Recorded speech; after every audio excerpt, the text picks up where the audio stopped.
తిరిగి దేవుని వాక్యంలో నుండి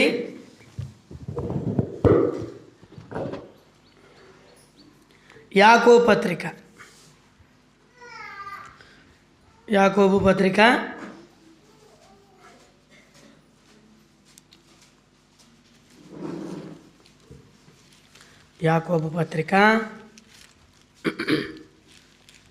3వ అధ్యాయం. యాకోబు పత్రిక 3వ అధ్యాయం 2వ వచనం అందరం కలిసి చదువుకుందాం. 2వ వచనము అందరం కలిసి చదువుకుందాం. అనేక విషయములలో మనం అందరం తప్పిపోచున్నాము. ఎవడైనా మాట ఎందుకు తప్పనేలాంటి వాడు లోపం లేని వాడై తన సర్వ శరీరమును స్వాధీనపరుచుకొని శక్తి గలవాడగను. చిన్న ప్రార్థన. మహిమ ప్రభావం కలిగిన దేవా, నీ వాక్యం చేత మాతో మాట్లాడి బలపరిచి యోగ్యమైన విధానంలో బలలో చేయగలిగినట్లుగా అపాత్రుడు అయోగ్యునైన నన్ను చెవుచాట మరుగు చేసి మట్టివాడిని ఒట్టివాడిని ఒప్పుకుంటూ యేసునామమున వేడుకున్నాం తండ్రి, ఆమేన్. ఇప్పుడు చదివిన భాగంలో ఒక భాగం, అనేక విషయములలో మనమందరం ఏమవుతున్నామంట? తప్పిపోచున్నాం కదా. ఫుట్నోట్లు ఏం రాయబడింది? త్రొట్టిల్లుచున్నాం. అందరం ఏమవుతున్నామంట? తప్పిపోతున్నాం. కాబట్టి మానవుని స్వభావము తప్పిపోయేది.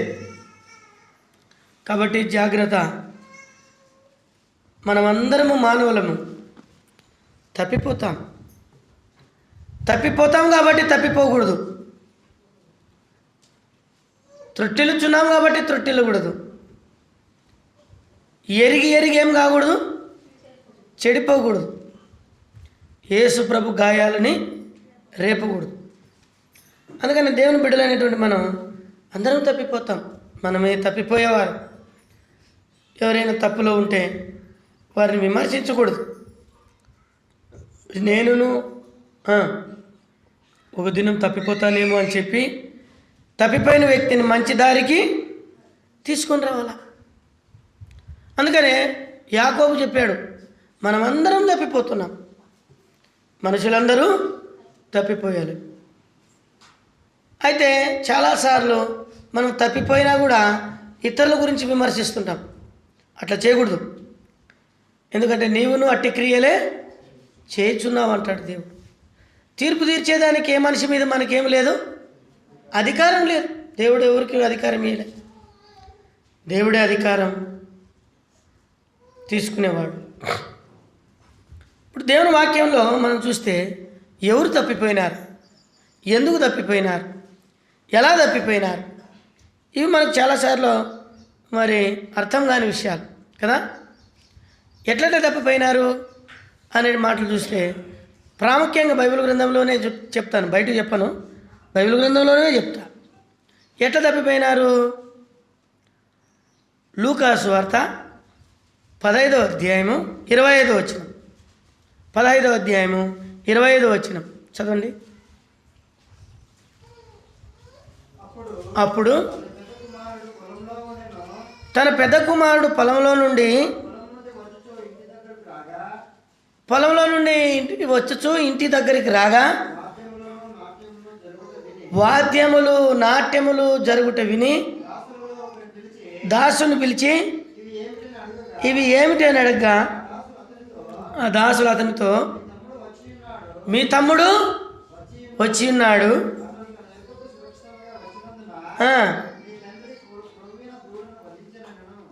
ఏం చేసినాడంట? తర్వాత అయితే కోపపడి లోపల పోకుండా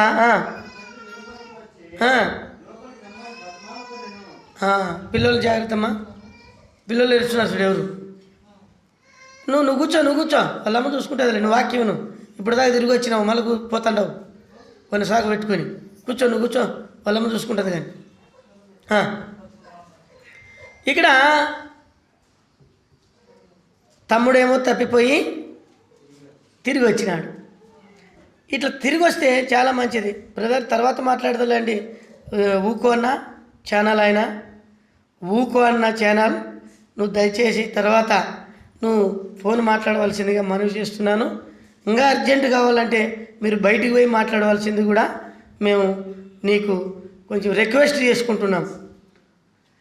కాబట్టి ఇప్పుడు దేవుని వాక్యంలో ఒక కుటుంబం, చిన్న కొడుకు ఎక్కడైనాడు, తప్పిపోయినాడు, తిరిగి వచ్చినాడు. ఎవరైనా కానీ తప్పిపోయినానని దేవునికి దూరం ఉండకూడదు, తిరిగి రావాలా. దేవుడు అదే చెప్తాడు కదా, పాపమందు పట్టబడి దూరమైన జనులారా తిరిగి రమ్మని చెప్తున్నాడు పాత నిబంధనలో. నువ్వు పాపంలో జీవించినావు, నువ్వు లోకంలో జీవించినావు, నాకు అవిధేయత చూపించినావు, అయితే దగ్గరికి రా. ఇప్పుడు దగ్గరికి వస్తే ఆయనేమో సమకూర్చబడ్డాడు. తప్పిపోయినటువంటి రెండో వ్యక్తి ఎవరంటే అసలైన తప్పిపోయినాడు ఇంట్లో ఉన్నటువంటి వ్యక్తి, పెద్దోడు. ఎక్కడ తప్పిపోయినాడు? హృదయంలో తప్పిపోయినాడు. ఎలా తప్పిపోయినాడు? చూపు మారిపోయింది, ఆలోచన మారిపోయింది. వాడు అంత చెడు పని చేసి వచ్చినా లోపల పిలుచుకున్నాడు. వాడు ఎంత దౌర్భాగ్యుడైనా వాడిని లోపల పిలుచుకున్నాడు, వాడిని క్షమించినాడు. వాడు తాగుబోతులతోనూ వ్యభిచారుల ఇండ్లలోనూ తిరిగి వచ్చినోన్ని చేర్చుకున్నాడు, ఆస్తిని నష్టం చేసినోన్ని క్షమించినాడు. నేనే తప్పు చేయలేదు కదా, నాకు ఒక్కరోజైనా శీల పెట్టాలి కదా. వానికేమో వచ్చిందేమో పెట్టినాడు. సాతానుడు ఎట్లా చెప్తాడంటే, చూడు మీ నాయన మీ తమ్ముని మీదే ప్రేమ ఎక్కువ ఉన్నాడు. ఆ ఆలోచన పుట్టించినాడు. ఎవరికి? అన్న పుట్టించినాడు. అన్న వస్తుంటే శని పోయి వచ్చినాడు, పనుని పిలిచినాడు.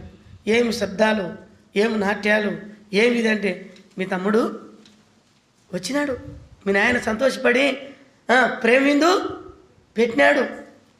మా నాయన ఎంత దుర్మార్గుడు, నేను ఇన్నేళ్ళ నుండి మా నాయన్ని మాట తీసేయలే.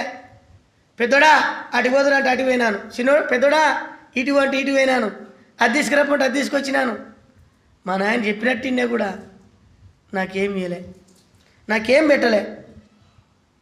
కాబట్టి ఈనాడు అపార్థాలు చేసుకొని అలిగిపోయే వాళ్ళు చాలామంది ఉన్నారు. జాగ్రత్త, నువ్వు తప్పిపోతున్నావు, నువ్వు చెడిపోతున్నావు అనే సంగతి నీకు తెలియలే. నువ్వేమనుకుంటున్నావు అంటే నేరారోపణ చేస్తున్నావు, నేరం మోపిపోతున్నావు తండ్రి మీద. చాలాసార్లు పిల్లలకు ఉన్నటువంటి దుష్ట తలంపు ఇది. తండ్రి మీద నేరారోపణ మోపి ఏదో ఒకటి చెప్పి పక్కకు పోతూ ఉన్నాడు, అలిగి రాకుండా దూరం అవుతూ ఉన్నాడు, ఏదో ఒక నేపం మోపుతూ ఉన్నాడు. అది తండ్రి తప్పు కాదు, అది కుమారుని యొక్క తప్పు.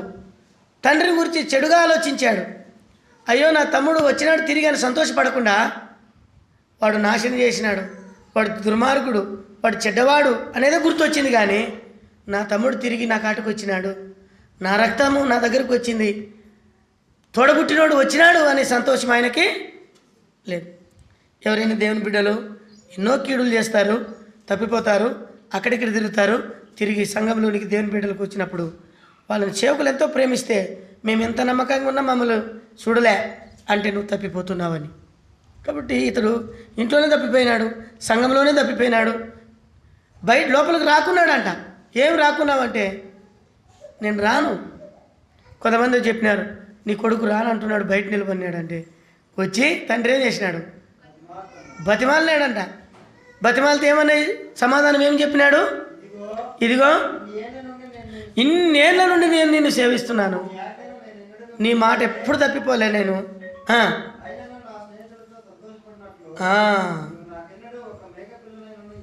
నా స్నేహితులతో పోయిరా పన్నావా, ఆడు కూర్చుంటే ఆడు కూర్చోవద్దు మంచోళ్ళు కాదంటివి, ఈడు కూర్చుంటే ఈడు కూర్చోవద్దు మంచోళ్ళు కాదంటివి, తాగనికి తిన్నికి పంపించినావా నన్ను, ఏమన్నా వాన్నే ప్రేమించినావు, నన్ను తక్కువ ప్రేమించినావా అని బాధపడినాడు.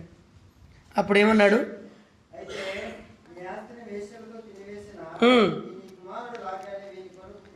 నీ కొడుకు రాగానే ఇవన్నీ కురువిని పెడుతున్నావు అన్నాడు. నీ కొడుకు అన్నాడు చూడి, అది నేర్చుకోలే. నేను ఎప్పుడు కూడా నా తండ్రితోనే ఉన్నాను, నా తండ్రి నిడిచిపెట్టి నేను పోలే, పక్కకు పోలే. తండ్రివన్నీ కొడుకువే, తండ్రి ఏం తింటే కొడుకు అది తింటున్నాడు. నువ్వు ఎప్పుడు నా దగ్గర, నీకు సపరేట్గా వచ్చేది ఏం లేదు. వీడు నన్ను విడిచిపెట్టిపోయినాడు. విడిచిపెట్టిపోయిన కుమారుణ్ణి ప్రేమించినాడు. అందుకని నీ సహోదరుడు చనిపోయి బ్రతికినాడు. అదిరా, వాడు తప్పిపోయినాడు, పశ్చాత్తాపంతో వచ్చినాడు, చచ్చిపోయినాడు. శరీరం అంతా చచ్చిపోయింది, పాపపు పనులను చచ్చిపోయినాయి, వ్యభిచారం అంతా చచ్చిపోయింది కదా, చెడుతనం అంతా చచ్చిపోయింది. అన్నీ చనిపోయి తిరిగి ఏం చేసినాడు? వచ్చినాడు రా. చచ్చిపోయి బతికినందుకు పెట్టినాను ఇది. నువ్వు ఎప్పుడు ఇడే ఉన్నావు, రా లోపలికి రండి. నేను రాను. ఇది ఉందే నీ జీవితంలో? ఇది ఉంటే నష్టపోతావు ప్రియుడా. అపార్థం చేసుకోవద్దు సేవకులు కానీ దేవుని కానీ. నువ్వు దేవుడు నీతోనే ఉన్నాడు, వాళ్ళు ప్రేమిస్తున్నాడు. చాలామందికి చెడ్డ రోగాలు. ఏ రోగాలు? చెడ్డ రోగాలు. ఏం రోగాలు? ఏమి నువ్వు వాళ్ళ ఇంటికాడే ప్రార్థన చేస్తావు, మా ఇంటికాడ చేయవా? అవును, మా ఇంటికాడ ఎట్లా చేస్తావు? నువ్వు చేసేది వాళ్ళ ఇంట్లో కాడే మాకు తెలుసు. కానీ ఇలాంటి ఆలోచనలు ఎట్లా వస్తాయి నీకు? నువ్వు దేవుని బిడ్డవేనా? ఇంతకీ విశ్వాసమేనా? వాళ్ళ దగ్గర నీవేదన్నా ఉంటే మామూలుగా మనం ఏం చేయాలా? భోజనం తిందురా అనాలా. సేవకుడు ఇంటి ముందుకు వచ్చినాడు కాబట్టి మనం ఏం చేయాలా?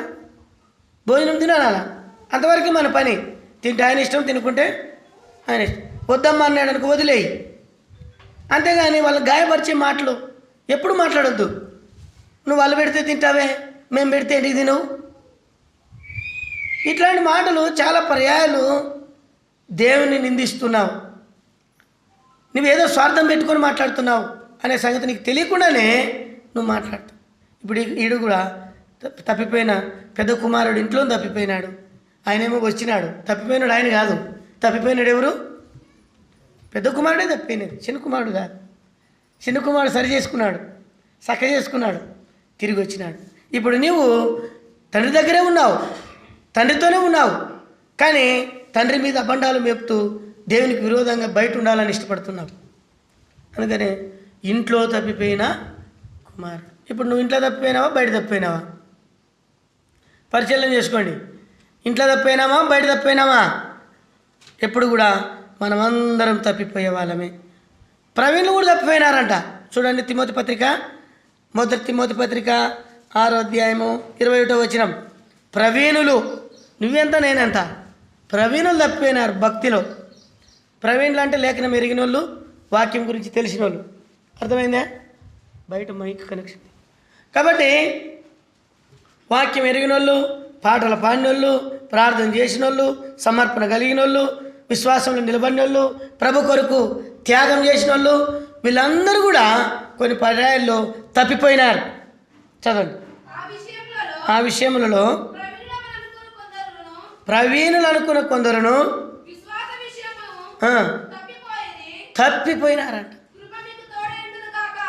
ఇక్కడ దేవుడు మనతో మాట్లాడుతున్న మాట ఏంటంటే, అన్ని విషయాల్లో ప్రవీణులు మనమందరం తప్పిపోతున్నామంటే, ఇక్కడ దేవుడు ఏం మాట్లాడుతున్నాడు? నేను తప్పిపోనని చెప్ప, నీకు నువ్వేం పేతురు కాదు, మనం ఎవరు కాదు, తప్పిపోయే వాళ్ళం. అందుకని ప్రవీణులు కూడా తప్పిపోయినారు. అందరం తప్పిపోయే వాళ్ళమే. కాబట్టి ఇంట్లో తప్పిపోయినాడు పెద్ద కుమారుడు. చూడండి, ప్రవీణులు అంటే ఎవరు? దేవుని వాక్యంలో ప్రవీణులు ఎవరు? ప్రవీణులు పేరుంది, ప్రఖ్యాతి ఉంది, వంశం ఉంది. అలాంటి వాళ్ళు తప్పిపోయినారు. చూడండి ఒక మాట, ఎబ్రీ పత్రిక 12వ అధ్యాయం 15వ వచనంలో, చేదైన వేరు మొలిచి మీలో ఎవడైనాను, బాగా వినండి, తప్పిపోతే దేవుని కృపకు పాత్రుడు కాలేవు. బాగా వినండి, తప్పిపోతే ఏం కాలేవు? దేవుని కృపకు పాత్రుడు కాలేవు. మనం లోకంలో పొందవలసింది ఏంది? దేవుని కృప కదా. కష్టంలో ఉన్నా కూడా ఏం పొందాలి మనం? దేవుని కృప. బైబిల్ గ్రంథంలో కృప పొందిన వాళ్ళలో మొట్టమొదటి వ్యక్తి నోవాహు. ఈ తరములో నీవే కృప పొందితివి. నువ్వు కృప పొందుతున్నావా? నువ్వు కృపలో నిల్చున్నావా? నువ్వు కృప కొరకు జీవిస్తున్నావా? కృపలో ఉన్నప్పుడు కొన్ని ఇబ్బందులు వస్తాయి. కృప పొందిన వ్యక్తి నోవాహు. ఆ తర్వాత మత్తయి సువార్తలో కృప పొందింది ఒక ఆమె. ఎవరమ్మా? మరియా. దయాప్రాప్తురాలా, నువ్వు దేవుని వలన కృప పొందితివి అన్నాడు. కిందకి వస్తే మన పేర్లు చరిత్రలు నిలబడతాయి, ఎన్నో దీవెనలు మనకు దొరుకుతాయి. నువ్వు కృప పొందినావా? దేవుని కృప పొందాలా. దేవుని కృప పొందే వాళ్ళు సాత్వికంగా ఉంటారు. నోవాహు అనగా నెమ్మది అని అర్థం. నోవాహు అంటే అర్థమైంది, కృప పొందేవాడు, నెమ్మది పరుడు. మరియమ్మ కూడా నెమ్మది పరురాలు. ఏమనింది? దేవుని చిత్తానికి అప్పగించుకుంది. నిందకి తన హృదయం బద్దలు అవుతున్నప్పటికీ తాను అప్పగించుకుంది. నీ చిత్తమే చిందునుగా కానింది. దేవుని ఉద్దేశానికి లోబడింది. ఎంత తగ్గింపు! లోకమల్లా 4 రాళ్ళు వేస్తున్నప్పటికీ దేవుని కృప కిందికి వచ్చింది. ఈనాడు నీవు నేను కూడా దేవుని కృపను పొందాలా. కృపను పోగొట్టుకుంటావు తప్పిపోతే. 3వ వ్యక్తి అపోస్తలుడైన పౌలు కదా. తనకు ఒక రోగం ఉందంట, ఒక ముళ్ళు. కొన్నిసార్లు దేవుడు కొన్ని ముళ్ళు పెడతాడు మనకి. ఆ ముళ్ళు మంచిదే, ఒకరికి ఒక రోగం మంచిదే. అది ఆ రోగం కోసం ప్రార్థన చేసినాడు ఆయన దేవుని ముఖాముఖిగా ఆ దేవుని ఎండవేళలో చూసినప్పుడు తన 2 కళ్ళు ఏమైనాయి? పొరలు గమ్మితే అన్నయ్య వచ్చి ప్రార్థన చేస్తే పొరలు రాలిపోయినాయి. ఆ తర్వాత ఒక కన్ను అట్లనే బాగలేదు ఆయనకి. అంత తేజస్సును దేవుని చూసి ఒక కన్ను ఏమైపోయింది? ఇదైపోయింది. ఫిలిప్పీ సంఘంతో చెప్తాడు, ఒక కన్ను బలహీనమైపోయింది. ఆ నొప్పికి, ఆ కంట్లో నుండి గారే నీళ్ళకి, ఆ వేదన తట్టుకోలేక ఎంతో ప్రార్థన చేసేవాడు. తర్వాత అప్పుడప్పుడు పిడిసి వచ్చేదంట ఆయనకి. పిడిసి అంటే ఏంది? పక్షవాది కదా, వాయిలేసేది. మనమైతే వాయిలేసిందనుకో, ఈ డాక్టర్ సరిగ్గా చూడడు, ఇంకా పెద్ద డాక్టర్ ఇంకా ఇస్తాడు, ఆ డాక్టర్ కూడా సరిగ్గా చూడడు, ఈ డాక్టర్ ఒక పారు మాత్రం వేసుకుని తలకలు తగ్గిపోవాలి మనం. అట్లా మన తలంపులు ఉంటాయి. ఆయనకు ఆ దినాల్లో ఎవరు చూసేవాళ్ళు, ఎవరు చేసేవాళ్ళు? ఏ వైద్యం ఉంది? మరి వాళ్ళకు ఉంది. పెద్ద పెద్ద భక్తులు వాళ్ళు, ప్రవీణులు వాళ్ళు. అప్పుడు దానికోసం ప్రార్థన చేసిన, కన్నీరు గార్చి ప్రార్థన చేస్తే దేవుడు ఏమన్నాడు? 12వ అధ్యాయము 7వ వచనంలో ఏమన్నాడు? 2 కొరింథీ పత్రికలో ఏమన్నాడు? నా కృప నీకు చాలు. దేవుని కృప పొందినాడు. ప్రియుడా, నువ్వు దేవుని కృప పొందాలా. నువ్వు తప్పిపోతే దేవుని కృపను పోగొట్టుకుంటావు. గుర్తుపెట్టుకో. తప్పిపోతే ఏం పోగొట్టుకుంటావు? దేవుని కృపను పోగొట్టుకుంటావు. ఇప్పుడు తప్పిపోయినాడు. ఇక్కడ రాయబడింది ఎబ్రీ పత్రిక 12:15 చదువు.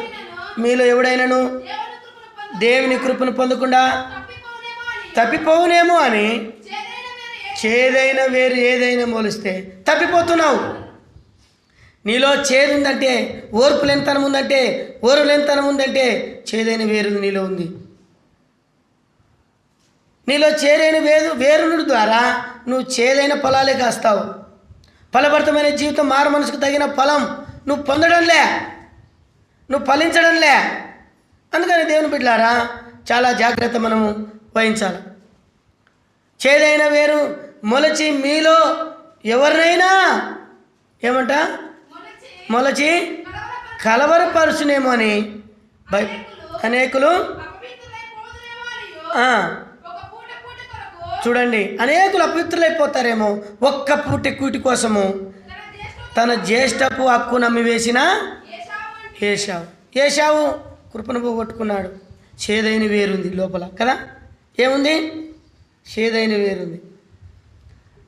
చేదైన వేరు ఎట్లొచ్చింది ఈయనకి? ఎట్లొచ్చింది చేదైన వేరు? పాపము పెచ్చరి ఆదికాండం 26వ అధ్యాయంలో చివరి వచనంలో ఏం రాయబడిందంటే, 2 అన్య స్త్రీలు పెళ్లి చేసుకున్నాడు ప్రేమించి. ఎట్లా చేసుకున్నాడు? ప్రేమించి 2 పెళ్లి చేసుకు. నా సొంత జనంలోనే నువ్వు వెళ్ళి పెళ్లి చేసుకోవాలని అబ్రాహాం చెప్పినాడు. నా స్వజనుల దగ్గరికి, స్వజనులు అంటే దేవుని బిడ్డలు, వింటున్నారా? నిద్రపోకరమ్మా, దేవుని బిడ్డలు చేసుకోవాలని. కానీ ఏశావులో దేవుని మీద నమ్మకం లేదు. దేవుని మీద ఏం లేదు. నాకు పెళ్లి చేస్తాడు, లేదు ఇప్పుడు 40 ఏళ్ళు వచ్చింది, ఇంకా ఏమవుతుంది అబ్బా పెళ్లి. అనుకున్నాడో ఏమో, మొత్తానికైతే తల్లిదండ్రులకు తెలియకుండా ఇద్దరు పెళ్లి చేసుకుని వచ్చి వేదన కలిగించినాడంట. చదవండి ఆ భాగాలు, 26 చివరి వచనాలు. ఎన్నో వచనం గట్టి చెప్పు. ఏం మరి పలకే రాదా ఏమో, చదివింది కానీ. ఎన్నో వచనం చదవండి, ఇప్పుడు చదవండి. ఇసాకునకును గట్టి చదవాలా, మందిరంలో అందరికీ వినపడాలా. చదువు, తెరుసు గట్టిగా. బాలాజీ గారిని కొట్టినప్పుడు తెరుస్తావు కదా నోరు, తెరుసు చదువు.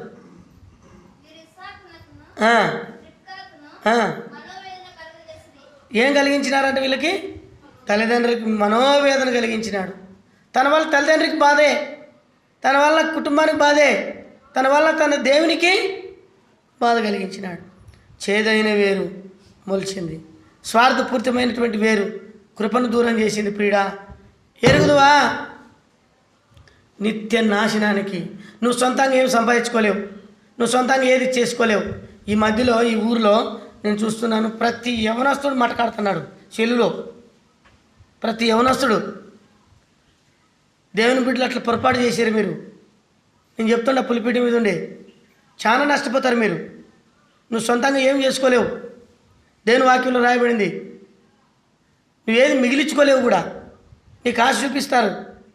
చాలా జాగ్రత్త ఉండాలా. ఈ ఊరంతా కూడా నిండిపోయింది అని నమ్ముకొని లాస్ట్కి ఏం చేస్తున్నారు? ఆఫ్రికాకు పోదాము, దఫ్రికా ఇంకేది కువైట్కి పోదాము. ఎవడు చెప్పిన పని ఇది? నీకు 8,000 వచ్చింది అనుకో, 3,000 ఖర్చు చేయి. నువ్వు ఎంత ఖర్చు తగ్గించుకుంటావు అంత మంచిది. అనవసరమైన ఖర్చులు, అనవసరమైనటువంటివి కదా. ఒక ఆయన బట్టలు తొడిగేదే 10,000 అంట. ఆయన ఏమి, నేను 100 రూపాయలు అంగి తొడుగుతాను, నేను 100 రూపాయలు తొడుగుతాను. అవసరమైతే కొన్ని దినాల కిందట బండి మీద బయట అంగి కొనుక్కొచ్చుకొని తొడుక్కున్నాను నేను. అప్పుడప్పుడు అవి వేసుకుంటా. ఏమన్నా అమ్మాని కొడుకులు కాదు మనం. అమ్మాని కొడుకు కూడా కష్టాలు అంటే 2 లక్షల కోట్లు ఉండే. ఆయన చెప్పినాడు, చాలా జాగ్రత్త. చేదైన వేరు నీ జీవితాన్ని నాశనం చేస్తుంది, దేవుని దగ్గర నుండి దూరం చేస్తుంది. ఇప్పుడు ఏశావు దేవునికి దూరమైనాడు మొట్టమొదటి, తర్వాత తల్లిదండ్రులకి దూరమైనాడు. చూడు ఎంత నష్టం. సమాజంలో సాక్ష్యం పోగొట్టుకున్నాడు, విషసూపు చూపుతూ వచ్చినాడు తన సహోదరుడి మీద. అయితే తమ్ముడు విధేయుడై సాత్వికుడై ఇంట్లోనున్నాడు, దేవునిలో ఎదిగాడు. అప్పుడు ఎవరుంటారు చెప్పండి? ఎవరుంటారు? దేవునిలో ఎదిగినాడు. అబ్రాము ఉంటాడో లేదా? 40 ఏళ్ళలో పెళ్లి చేసినాడు. తర్వాత వాళ్ళ కొడుకులు పుట్టినారు. ఎవరికి కొడుకు పుట్టినాడు? ఇసాకు. ఇసాకుకి 40 ఏళ్ళలో పెళ్లి చేసినాడు అబ్రామ్. తర్వాత 175 ఏళ్ళు బతికినాడంటే ఇంకా 25 ఏళ్ళు ఉన్నాడు పిల్లలు ఉన్నప్పుడు. మనవాళ్ళు పెద్ద చేసింటాడు. అప్పట్లో కాలంలో బండి మీద ఎక్కించుకొని తిరిగినాడు కదా. అప్పుడు కాలంలో 2 మనవాళ్ళు. అయితే పెద్ద మనవడు వినలే, చిన్న మనవడు విన్నాడు. పెద్ద మనవడు అబ్రాహాముకు దూరమైనాడు. అబ్బా నువ్వు ఎట్లను దేవుని నమ్ముకునేవంటే, నేను గొర్రెలు కాస్తంటి, గొర్రెలు కాస్తుంటే దేవుడు ప్రత్యక్షమైనాడు, నాతో మాట్లాడినాడు రా. అప్పుడు మీరంతా లేరు, నీకు సంతానం ఇస్తానన్నాడు. మీ సంతానమేరా, మీ సంతానం ఎన్ని చెప్పినాడు ఆయన. ఎలాగ ఎదిగినారు, ఎలాగ పెంచాడు దైవికంగా. యాకోబు దేవునిలో ఎదిగాడు. అయితే కూడా రిబుకమ్మ లేనిపోని నేర్పింది, దొంగ పని నేర్పింది. దొంగనికి అడవైనా దొంగ పనే కదా. దొంగనికి అడవైనా దొంగ పనే. మా ఇంట్లో కూడా అంతే. 300 ఆడు ఉన్నాయి, ఎక్కడ పోయినా 300 అంటే నేను తీసుకోలే. అసలైన దొంగ ఉన్నాడు. కాబట్టి దేవుని బిడ్డలనేటువంటి మనం చాలా జాగ్రత్తగా ఉండాలి. చేదైన వేరు ఆశీర్వాదాలని పోగొడుతుంది, కృపను పోగొడుతుంది. ఒక్క పూట కూటి కోసము ఏం చేసినాడంట? హక్కును కూడా అమ్ముకున్నాడు. వద్దులే, నాకేం వద్దులేరా, నా కడుపు నిండితే చాలు. అలాగున కృపకు దూరమైనాడు, తప్పిపోయినాడు, పడిపోయినాడు, దేవునికి దూరమైనాడు. తర్వాత వచ్చి ఏడ్చినాడంట కదా. చదవండి, అక్కడే ఉంది కదా మాట. ఏశావు ఆ తర్వాత చూడండి, చివరికి నీ గతి ఇదే. కన్నీళ్ళు విడిచొచ్చు దానికోసము అప్పుడు మారుమనసు పొందాడు. శ్రద్ధగా వెతికినను మారుమనసు. చూడండి, నేను ఒకటి చెప్పినాను, మారుమనసు పొందక అవకాశమే దొరకలేదంట. మారుమనసు పొందేదానికి అవకాశం దొరకలేదంట. నువ్వు ఎట్లుండవు మరి గుర్తుపెట్టుకో. కాబట్టి తప్పిపోయినటువంటి జీవితం ఏశావు. ప్రవీణులు అంటే ఇల్లే మూల పురుషులు, ప్రవీణులు తప్పిపోయినాడు. తర్వాత ఇంకొక ఆయన తప్పిపోయినాడు. ఈయన బోధకుడు, బోధ చేసేవాడు, పరిచర్య చేసేవాడు కదా. తప్పిపోయాను అని ఉంటుంది. మొదటి అపొస్తలుల కార్యం 1వ అధ్యాయం 25వ వచనం. 25వ వచనంలో యూదాను గురించి రాయబడింది. ఈ యూదా చదవండి. తన చోటికి పోవుటకు యూదా తప్పిపోయాను. చూడు, తన చోటికి పోవడానికి యూదా ఏమైనాడు? తప్పిపోయినాడు. ఈనాడు నీవు నేను కూడా తప్పిపోయి, ఎట్లా తప్పిపోయినాడు? పోగొట్టుకున్నాడు. ఇంకా దేవుని పని పరిచర్య. దేవుడు కానీ మళ్ళీ ఒకవేళ నువ్వు తప్పిపోతే నీ పని పరిచర్య తప్పిపోతుంది. కనుక మనం తప్పిపోయినటువంటి అనుభవంలో ఉండకూడదు. తప్పిపోయిన మాటల గురించి కొన్ని మాటలు చెప్తాను నేను. చూడండి దేవుని వాక్యంలో రండి. మొదటి పేతురుపత్రిక 2వ అధ్యాయం 25వ వచనం. మొదటి పేతురుపత్రిక 2వ అధ్యాయము 25వ వచనం చదవండి, త్వరగా చదవండి. మీరు గొర్రెల వలె దారి తప్పిపోతురి. అధ్యక్షుడినైనా తెలిసి తెలియక గొర్రెల వల్ల అంటే అమాయకత్వంలో మీరు తప్పిపోయినారు. అప్పుడు ఇప్పుడు ఎవరి వైపు తిరిగినారు మీరు? చెప్పండి. ఆత్మల కాపరి ప్రభువైన దేవుని వైపు తిరిగినారు. అప్పుడు తెలియదు దేవుడు ఎట్లా అంటే తెలియదు, ఆరాధన తెలియదు, బల్ల తెలియదు, వాక్యం తెలియదు, పాటలు తెలియదు, దేవుడు అంటే కూడా మనకు తెలియదు.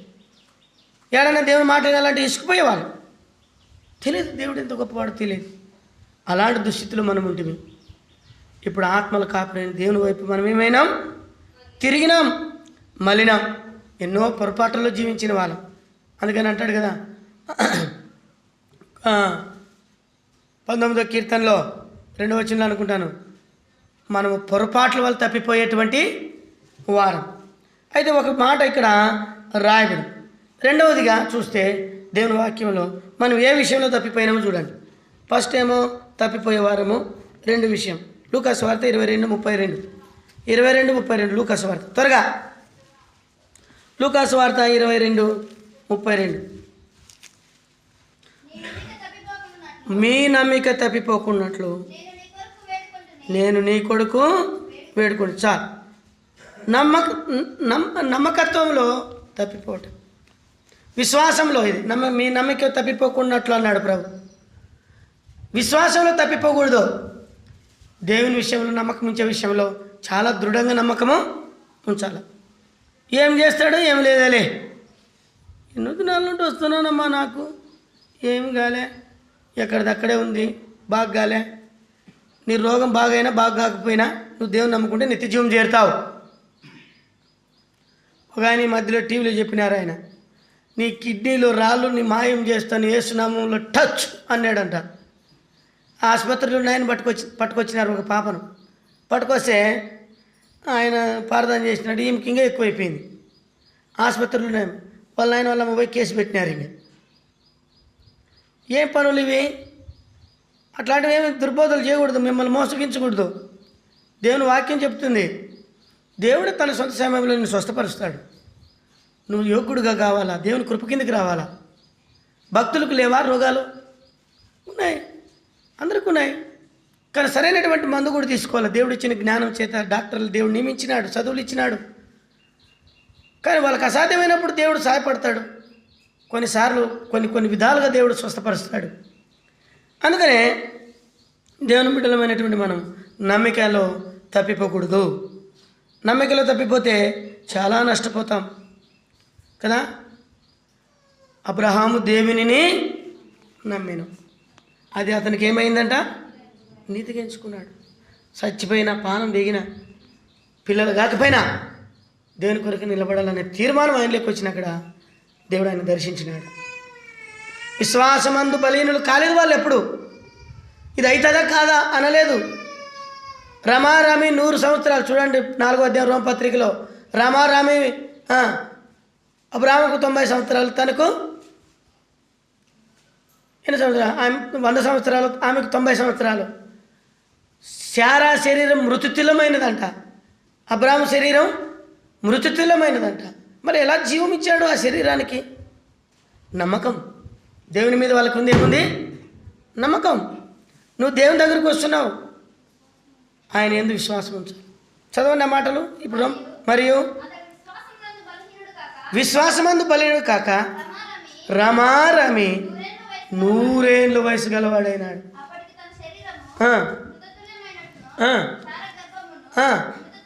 బాగా వినండి. మృతుతుల్యమైనట్టును ఆలోచించరు కానీ అవిశ్వాసం వలన వాళ్ళు వీళ్ళు అంటారు. ఎందుకు? చాలామంది వచ్చి ఏం దేవుడప్ప ఇన్నేళ్ళు ఉంటే మీకేం కలిగిందని.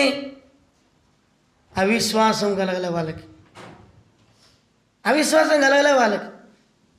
నమ్మిక ఎప్పుడు తప్పిపోకూడదు. దేవుని మీద విశ్వాసం ఎప్పుడు తప్పిపోకూడదు. మనం విశ్వాసంలో తప్పిపోయినటువంటి వారం. విశ్వాసంలో మనం ఎన్నడూ కూడా తప్పిపోకూడదని ప్రభు అయిన దేవుడు మనతో మాట్లాడుతున్నాడు. అబ్రాహాము తప్పిపోలే, దావీదు తప్పిపోలే. నీ సంతానమును చిరకాలము 1000 తరముల వరకు సింహాసనముల మీద ఉంటారు. ఈ భూమి ఉన్నంత వరకు, ఆకాశం గతించేంత వరకు ఒక తరముండకు మానదు అన్నాడు దేవుడు. నమ్మినాడు. చాలాసార్లు అన్నిలకు ఉంటుంది నమ్మకం, మనకు ఉండదు. పోయేటప్పుడు ఆడ చెప్పులు ఇడిచి ఇట్లా మొక్కుకొని బస్సు ఎక్కిపోతారు. చూసినారా? మనోళ్ళు ఇంటికాడ లేచి కూడా ప్రార్థన చేసుకోరు. ఇట్లా చాలామందిని చూస్తాం మేము. అన్నిలు మందిరం ముందు పోతుంటే చెప్పులు అక్కడ ఇడిచి ఇట్లా మొక్కుకొని పోతారు. ఏమంటే వాళ్ళకి అర్థం ఇక్కడ దేవుడు ఉన్నాడని. దేవుడు అంటే మహాభయం వాళ్ళకి, విశ్వాసం వాళ్ళకి. మా గురించి కొంచెం అనుకో, ఆ రోజు మీరు అనుకునేట్టున్నారు, మాకు బాగైందని చెప్తారు వాళ్ళు. విశ్వాసం, వాళ్ళ విశ్వాసమే వాళ్ళని బాగు చేస్తూ ఉంది. కానాన స్త్రీకి విశ్వాసం ఉంది. కుక్కన్నా ఏమన్నా దేవునికి భయపడి వచ్చి నా కుమార్తె విషయంలో సాయం చేయంటే ఏమన్నాడు? అమ్మావి నీ విశ్వాసం గొప్పది. ఆమె గ్రీకు దేశస్తురాలు, శిరోపానికి చెందినటువంటి స్త్రీ. ఎక్కడుంది? ఇశ్రాయేల్ ప్రజల మధ్యలో ఉంది. ప్రభు సాయం కొరకు వచ్చింది. విశ్వాసం. కాబట్టి విశ్వాసం అనేది చాలా ప్రాముఖ్యమైనది. విశ్వాసం లేకుండా దేవునికి ఇష్టడై ఉండుట అసాధ్యం. దేవుని ఎద్దుకు వచ్చేవాడు దేవుడు ఉన్నాడనే నమ్మాల. ఏం చేస్తాడో ఏమి లేదు అంట, ఆయన దేవుడు అంట, కనపడ్డంట.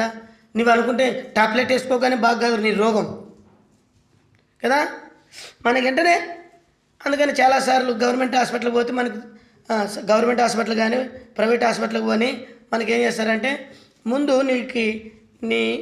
నీకు ఎంత డోస్ ఇస్తే నిదానంగా బాగా చేసుకుంటూ రావాలని వాళ్ళు చూసేస్తారు. ఏమో నేను పోయింటి టైఫాయిడ్ అని చెప్పి ఇన్నుట్టు రాసి ఇచ్చిరి, తగ్గలే. మనం అంటాం ఇప్పుడు పో అరికాటికి పోతే ఒక్క సూదేసి తగ్గిపోయా, అది లోపల ఉంది ఇంకా. కానీ డోస్ ఇచ్చినాడు, డోస్ ఇస్తే ఏమవుతుంది? తగ్గిపోతుంది. మళ్ళీ ఏమవుతుంది? అది లోపల అట్టనే. ఒక ఊరిలో ఒక ఆయనకు జ్వరం వచ్చింది.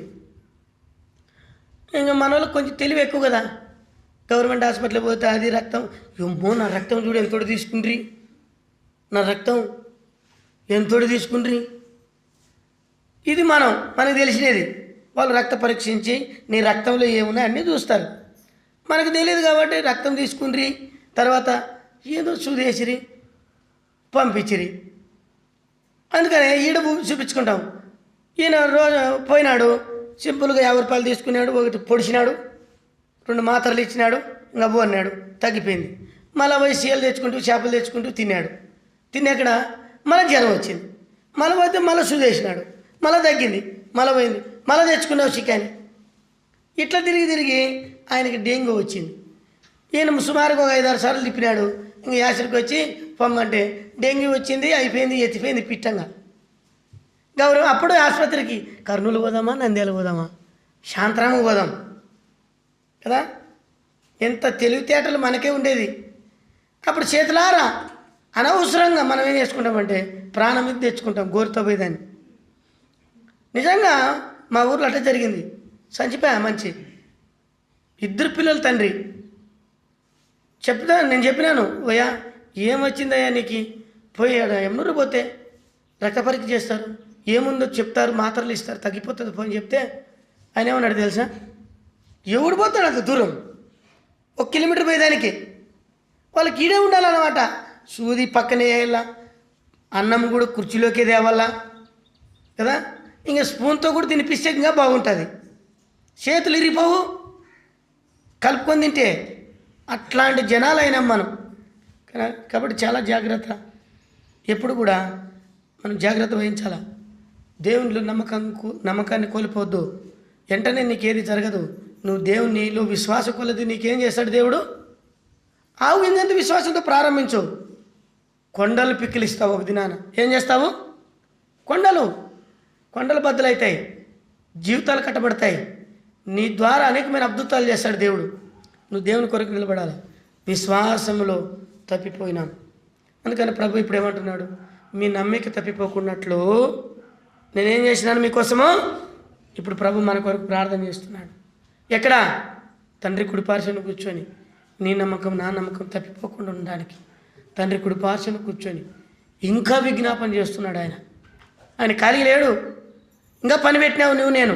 చూడండి అన్నమాట, రోమపత్రిక 8వ అధ్యాయం 34 వచ్చిన ఆ మాట చూపి నేను ముగిస్తాను. ఇంకా సమయం అయిపోయింది మనకు.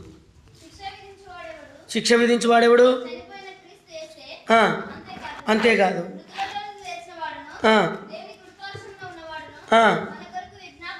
దేవుని మృతుల్లో నుండి లేచి ఇప్పుడు ఏడున్నాడంట, దేవుని కుడిపార్శ్వను కూర్చొని ప్రభా అక్కడ కూర్చొని మన కోసం ప్రార్థన చేస్తున్నాడు.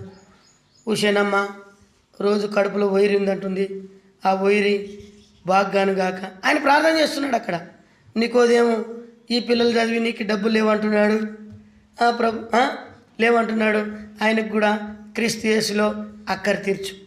టైటాసు చక్కగా పండుకోమని వాళ్ళు సేవకుడు చెప్పినా చక్కగా పండుకోకుండా మంచం కింద ఇన్ని దిండ్లు వేసుకొని పండుకుంటున్నాడు. దానివల్ల నడుము నొప్పి వస్తుంది. ఆ నొప్పి కొరకు ప్రార్థన చేస్తాడు. ప్రభు అక్కడ ఉండి ప్రార్థన చేస్తున్నాడు మన కోసం, మన బలహీనతల కోసం ప్రార్థన చేస్తున్నాడు, మన అక్కర్ల కొరకు ప్రార్థన చేస్తున్నాడు. చూడు, మనం తప్పిపోయే వాళ్ళమని. యుక్తంగా మనం ప్రార్థన ఎట్లా చేయాలి మనకు తెలియదు, కానీ ఆత్మ ఉచ్చరింప సౌఖ్యం. కానీ ఏం చేస్తున్నాడు, మూలుగుతూ ప్రార్థన చేస్తున్నాడు నీకోసం నా కోసం. నువ్వు మందిరానికి రాకున్నా ఆయనకు భారం. ఎందుకంటే నువ్వు బగబగ మండే గుండంలో సాగకూడదని. జి రాజారావు అని గొప్ప దైవజనుడు ఆయన, మన ఆంధ్రలో ఏ సన్న కంటే గొప్ప సేవకుడు. ఆయన 5వ తరగతి చదువుకున్నాడు అనుకుంటా, అంతే అనుకుంటా. ఆ కాలంలో ఆయన ఎంతమంది చెప్పినా మన అబ్రాహం లాగా డకాటి, మన అబ్రాహం ఉన్నాడు కదా ఆయన డకాటి, అందరు తాగిన బీడీలల్లా కుప్పేసుకునేవాడంట. వింటున్నారా లేదా? అందరు తాగిన బీడీలలో కుప్పేసుకొని ఊరు బయటికి పోయి గుప్ప గుప్ప పగిడిచేవాడు. గుప్ప గుప్ప పగిడిస్తే ఏమంటారు, ఏరా ఏం నీకేం వచ్చిందిరా, ఇంత వయసులో ఇట్లా చేస్తావంటే వాళ్ళకి మంచి సుప్రభాతం చదివేటోడు అర్థం. ఇంక మాటలు అర్థమైందా మీకు? అట్లాంటి దుర్మార్గుడైనటువంటి వ్యక్తికి ఎవరు చెప్పేవాళ్ళు కాదంట. చెప్పుకుంటే ఒకనాడు వాళ్ళమ్మ పొయ్యిలో కట్టలు పెడుతుంటే చేయగాలిందంట. పొయ్యిలో కట్టలు పెడుతుంటే చేయగాలి, మా చేయగాలిందమ్మా మంటకి అంటే, చూడు నైనా యేసుప్రభు నమ్ముకోకుంటే ఇక్కడ కాలాలా నరకంలో కాలాలా అంటే వాళ్ళమ్మ చెప్పింది ఒకటి మనసులో పడింది. ఓ రోజు బిడీలన్నీ తీసుకొని ఊరు బయట పోయి తాగుదామని పోతున్నాడంట. పోతుంటే అక్కడ శవం కాలుస్తున్నారు. శవం కాలుస్తుంటే ఆడగాలినాను, చచ్చిపోతే ఈడ కాలుస్తారు. ఈడ కాల్చిన అక్కడ ఇంకేడ కాలాలి, మళ్ళా అగ్నిగుండంలో కాలాలి. ఆయన పశ్చాత్తాప హృదయం వచ్చి ఏడిచి పాపాలు ఒప్పుకున్నాడు. ఆయన దేవుని కొరకు పనిచేస్తే అంత వర్తమానికుడు ఎవరు పుట్టలేదు. అట్లాంటి దైవజనుడు అయినాడు ఆయన. బైబుల్ అంతా తర్జమ చేసినాడు ఆయన. బైబుల్ అంతా ప్రతి లేఖనం జి రాజారావు గారి పుస్తకాలు చదవండి, ప్రతి గ్రంథముని గురించి ఆయన తర్జమ చేసినాడు, వ్యాఖ్యానించినాడు. ఎలా మారినాడు, ఎలా మార్పు వచ్చింది? దేవుని బిడ్డలారా, దేవుని కొరకై మనం నిలబడినప్పుడు దేవుడు అద్భుతాలు చేస్తాడు. ఆయన చాలా పాటలు రాసినాడు. దేవుని బిడ్డలారా, జి రాజారావు అని మీరు సెల్లులో కొడితే కూడా వస్తాయి, ఆయన చూడొచ్చు మీరు. కాబట్టి తెలుసుకోండి, ప్రభు మీకు సాయం చేయను గాక. మనమందరం మోకరించి మన బలహీనలు ఒప్పుకొని పశ్చాత్తాప హృదయంతో ప్రభు వైపు చూద్దాం.